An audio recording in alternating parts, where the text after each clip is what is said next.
नारायण वासुदेवा। श्री कृष्ण गोविंद हरे मुरारी, हे नाथ नारायण वासुदेवा। श्री कृष्ण गोविंद हरे मुरारी, हे नाथ नारायण वासुदेवा। श्री कृष्ण गोविंद हरे मुरारी, हे नाथ नारायण वासुदेवा। अब ध्यान से सुनेंगे सभी भक्त लोग। मैं जो आपको जागृति की बात करना चाहता हूँ, आपके मन में, अब देखिएगा, मुंह के अंदर अगर नींबू का बीज आ जाए, कोई कड़वी चीज आ जाए, आप कितनी देर लगाते हैं बाहर थूकने में? आपके मुंह में बाल आ जाए, 1 सेकंड में गस्सा निकाल के बाहर फेंकते हैं। चाहे वो 2000 रुपए किलो की बर्फी क्यों ना हो, उसमें बाल आ गया, आप 1 मिनट में निकाल के बाहर फेंकते हैं। ऐसे ही मन में जब संसार आए, जब परिवार आए, जब पियर ससुराल आए, जब अपना तन भी आए, उसे निकाल के बाहर थूक दीजिए। अभ्यास कीजिए, आपको लगेगा 8 दिन के अंदर। अरे 8 दिन तो बहुत दूर, शुरुआत तो कीजिए। शुरुआत बड़ा बड़ा कठिन लगेगा शुरू में, मन घुमा फिरा के आपको ले जाएगा। वो मेरे लिए शॉल लाई थी, वो मेरे लिए साड़ी लाई थी, वो मेरे लिए सूट लाई थी, मैंने वहां ये बनवाया था, मैंने वहां ये किया था। ये सब क्या है? नगर चर्चा, बकवास की चर्चा करते रहते हैं। हमारा अधिक समय ऐसे ही गुजरा है, लेकिन भगवान फिर मौका दे रहा है। इसी को कहा गया है, जीवो अपनी भूल सुधारो। वो कौन सी भूल है? जागृति नहीं है। नहीं, हमें भजन याद है, ये जागृति थोड़ी है। जागृति है 24 घंटे में आत्मा हूं, ये जागृति है। कोई मुझे बता दीजिए कि 24 घंटे में आत्मा रहता हूं, फिर आपको कोई सत्संग काम नहीं, फिर तो बन गया भगवान के। अब बताइए, हम 24 घंटे उस परिचय में भी अपने आप को नहीं ला सकते जो हम हैं। आप और हम सब आत्मा हैं। सारे संत महात्मा कहते हैं पुण्य आत्माओं, लेकिन हम लोग सत्संग सुनते सुनते भी आत्मा तो है, लेकिन शरीर दुखी हो रहा है। अरे तो बाबा, इस पंच महाभूत का है, इसका दुख तुम्हारा दुख नहीं है, इसका तो एक ही इस्तेमाल है कि इस देह में हरि मिलते हैं। तो 3 महीने लगे, 3 महीने लगे उसे जागने में। मैं भी आप पुण्य आत्माओं से कहता हूं, ये गुरु के शब्द रोज सत्संग में हम लोग सुनते हैं, लेकिन हम पे ये लकड़ी की तलवार नहीं लगी थी। हाँ ठीक है, हम ऐसे बेशर्म हो गए हैं कि इधर सुनते हैं उधर निकाल देते हैं। हाँ ठीक है, हमने समझ लिया, बस समझने से क्या होगा? जैसे दवाई का सेवन करते हो शरीर को स्वस्थ करने के लिए, इसी प्रकार सत्संग की बातें अपने हृदय में लेके जाओ कि अब बाहर के जीवन, बाहर का संसार, बाहर के रिश्ते नाते बाहर रहेंगे। अंदर मेरे गुरु ने मुझे आत्म जागृति करा दी, मेरे प्रभु से लौ लगानी है, मेरा परम पद होना चाहिए। उसके लिए जिसने भी अपने को जगाना शुरू कर दिया, जो होश में आने लगा, बस फिर मुझे नहीं कहना पड़ेगा, बस राह मिल गई, चाह समझ में आ गई। अब कहीं भी रहूं, मैं बनारस में रहूं या मगर में रहूं, कबीर दास जी कहाँ चले गए थे? बनारस छोड़ के मगर में चले गए थे। उन्होंने कहा मेरा राम मुझे वहां भी मिलेगा। तो 3 महीने के बाद उस राजा को होश में आना लगा। वो अपने को मन का गुलाम बनना बंद कर दिया, अब मन पर दृष्टि रहने लगी। आपका भी हमारा यही हाल है। करने से होगा, करने से होगा। बोध गया मंदिर में जाकर के बैठने से प्राप्त नहीं होगा। अंतःकरण जिस दिन शुद्ध होगा, उसके गुरु ने कहा पहला पाठ पूरा हो गया, कल से दूसरा पाठ शुरू होगा। दूसरा पाठ ये, अब तक जागते में हमला करता था, कल से नींद में भी हमला करूंगा। क्या मतलब? तो सम्राट बोला आप तो कमाल कर रहे हैं, जागने तक तो गनीमत थी, मैं होश में था, किसी तरह बचा लेता था अपने आप को, लेकिन नींद में भी मारोगे? बोले नींद में भी तो मन ही रहेगा ना, ये सपना कौन देखता है? मन देखता है। मन ही रात को लेट के, हम लोग कब काम वाम फ्री होकर के आराम से आंखें बंद करके मन में विचार कर रहे होते हैं। बेटे का फोन नहीं आया आज, बेटी का ये नहीं हुआ, कल मुझे वहां जाना है। ये कौन कर रहा है? आप बाहर वाले लोगों के लिए सो जाते हो। अंदर का मन बिगड़ा हुआ है, और ये इसी जन्म का नहीं है, अनंत जन्मों से बिगड़ा हुआ है। तो गुरु ने कहा घबराओ मत, मुसीबत नींद में भी हो सकती है पैदा। आप मुझे बताइए, क्या सोते हुए नहीं मर जाते? क्या सोते हुए हार्ट फेल नहीं हो जाता? नींद में भी सावधानी को जन्म देना है। उस बूढ़े ने कहा फिक्र मत करो, तुम फिक्र छोड़ो, तुम तो नींद में भी होश रखने के लिए। रात को क्या मतलब, क्या होश है कि जब रात्रि को सोने जाऊंगा, अपने केशव को, अपने गुरु को अपने साथ। आप बताइए, वो तुम्हारी आत्मा का पति है। आपको पता है भगवान कौन है? आपकी आत्मा का पति है। ये तो बाहर जो पंच महाभूत का है, तो दोनों, पत्नी भी मरने वाली, पति भी मरने वाला है। ना तुम ये हो ना ये है, आत्मा है। और गुरु कौन है?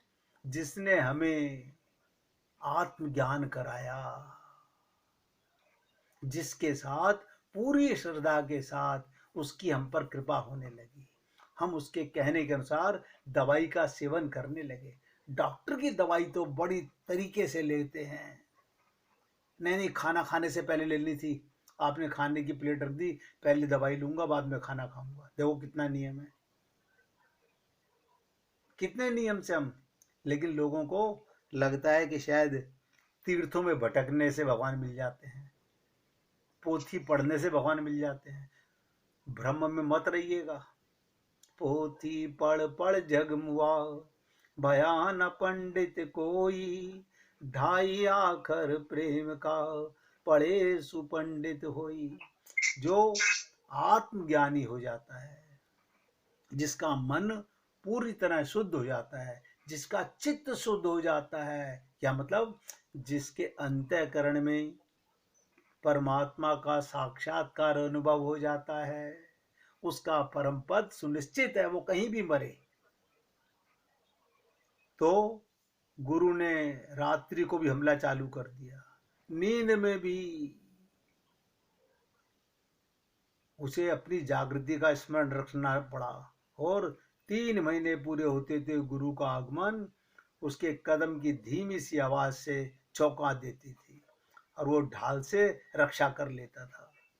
3 महीने पूरे होने पर नींद में भी हमला करना मुश्किल हो गया। आप बताइएगा, आर्मी के अंदर जो लोग फौज में लड़ने जाते हैं, जब वो बंदूक लेकर के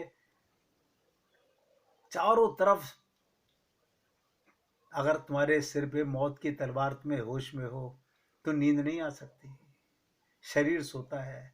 सारे जवान जाग रहे होते हैं चौकन्ने, उस समय उनका मन परिवार में नहीं लगता कि बेटे की शादी हो रही है, यहाँ युद्ध करना पड़ रहा है। वहां तो गोली, इधर विचार गया, इधर आंख ने सोचा, और तुरंत गोली आके लग जाएगी। ये आर्मी के अंदर ट्रेनिंग दी जाती है। ऐसे ही सच्चा जो गुरु होगा, वो ये ट्रेनिंग देगा कि तुम्हें जागृति कैसे सिखाई जाए। अब सोचिएगा, अब वो बहुत प्रसन्न हो गया, एक नए तरह की ताजगी उसे अनुभव होने लगी।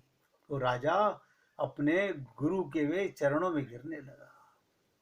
नींद में भी होश था और कुछ नए अनुभव उसे होने लगे। अभी आपको वो अनुभूति क्यों नहीं हो रही? भगवान कहते हैं, मोह को तू क्या ढूंढे रे बंदे, मैं तो तेरे पास में। तो दिन का जागृति हुई, फिर रात्रि की जागृति होने लगी। जितना जागा हुआ आदमी उतना भीतर साइलेंस, मौन आना शुरू हो जाता है। विचार बंद हो जाते हैं, विचार शून्य हो जाता है। हमारे राम सुखदास जी कहते थे, चुप साधना, चुप साधना। तो लोग कहते थे नहीं कुछ तो करो, वो कहते तुम चुप हो जाओ, शांत हो जाओ। अब कोई नहीं समझ पाता कि चुप कैसे हो जाओ, मन में ऊहापोह विचार ना आए, ये है चुप साधना। हम क्या कहते थे, अच्छा बोलेंगे नहीं, ये बोलना शांत होना नहीं है, मन में विचार शांत हो जाए, इसे चुप साधना कहते हैं। अब होश प्रकट होने लगा। ध्यान दीजिएगा, 3 से 6 महीने हो गए। धीरे धीरे सावधानी रह गई, होश रह गया, अवेयरनेस रह गई। एक साथ कभी नहीं हो सकती, इसलिए दिन में भी जागने लगा और रात्रि को भी जागने लगा। जितना आप अंदर से जागोगे, तो जो जितना जितना जागना बढ़ता गया, उतने उतने विचार कम होते चले गए। विचार नींद का हिस्सा है। आप और हम लोग खूब याद आती है। मैं बताऊं अपनी मम्मी की बात, मैं बताऊं अपने पापा की बात। आपने ये तो कभी नहीं बताया कि मैं बताऊं अपने पिछले जन्म की बात, मैं बताऊं अपने अगले जन्म की बात, या मैं बताऊं नारायण की बात। पाना चाहते हो राम रस, चर्चा करते हो संसार की। सोचिएगा, जैसे जैसे जागृति बढ़ती जाएगी, अपने गुरु की बातें, अपने प्रभु की बातें, उनकी लीलाएं मन में घूमने लगी, तो सोया हुआ आदमी उतने ज़्यादा विचार उसके भीतर चक्कर काटते हैं। जितना जागा हुआ आदमी उतना भीतर से साइलेंट और मौन हो जाता है। तो मैंने कहा ना, यही है मौन होना, चुप रहना। और हमसे बिना बोले लोग तो कहते हैं आज टाइम पास नहीं आ रहा, कहीं चल के थोड़ा गप्पे मार लें। 3 महीने में उसे स्पष्ट दिखाई पड़ गया कि धीरे धीरे विचार कम होते गए, कम होते गए, फिर धीरे धीरे विचार समाप्त हो गए। संसार की बातें आएंगी नहीं, क्योंकि अब रिश्तेदारी, अब संबंध गुरु और भगवान से बन गया है। हम क्या कहते हैं, शरणागति गुरु की कर रखी है, रिश्तेदारी शरीर की निभा रहे हैं। बाहर केवल व्यवहार रहता है, प्रेम अंदर हो जाता है। सिर्फ सावधानी रह गई, होश रह गया, अवेयरनेस रह गई। और जैसे बादल घिर जाए, ध्यान से सुनिएगा, ये विचार रहते हैं ना, ये होश रहता है। विचार आया कि होश गया। जैसे ही आपके मन में विचार आएंगे, आपको आत्म जागृति नहीं रह सकती, क्योंकि विचार हैं संसार के। जैसे बादल घिर जाएं आकाश में तो सूरज ढक जाता है, बादल हट जाएं तो सूरज प्रकट हो जाता है। अब आप देख लीजिएगा, ये जो संसार की बातें हैं ये सब बादल हैं, और सूरज कौन है? परमात्मा आपके अंदर भी विराजमान है।